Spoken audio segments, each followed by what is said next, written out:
মক্কার মসজিদুল হারাম এবং মদিনার মসজিদে নববীর পর ইসলামের তৃতীয় পবিত্রতম স্থান অধিকৃত পূর্ব জেরুজালেমের আল আকসা মসজিদ। কিন্তু প্রতি বছর পবিত্র রমজানে সেখানে জামাতে নামাজ আদায়ের জন্য অতিরিক্ত মানুষের জমায়েত নিষিদ্ধ করে দখলদার ইসরায়েলি বাহিনী।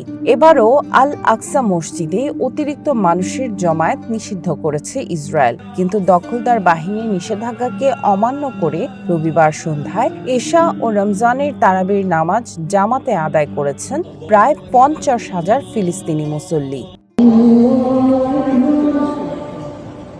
জেরুজালেম গভর্নরেটের তথ্য অনুযায়ী মসজিদের প্রবেশপথগুলোতে ইসরায়েলি সামরিক চেকপোস্ট এবং পরিচয়পত্র কঠোরভাবে যাচাই করা হয়, কিন্তু তা সত্ত্বেও বিপুল সংখ্যক মানুষ সেখানে সমবেত হন।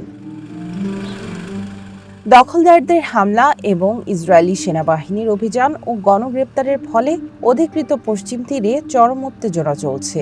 এর মধ্যেই যথাযথ ভাবগাম্ভীর্যের সাথে পবিত্র রমজান মাস পালন করছেন ফিলিস্তিনিরা। রমজান মাসের শুরু থেকেই ইসরায়েলি বাহিনী জেরুজালেমে সামরিক উপস্থিতি জোরদার করেছে। ফিলিস্তিনি সংবাদ সংস্থা ওয়াফার প্রতিবেদন অনুযায়ী সম্প্রতি 3 শতাধিক জেরুজালেমবাসীকে পবিত্র রমজান মাসে আল আকসায় প্রবেশে নিষেধাজ্ঞা দিয়েছে ইসরায়েল।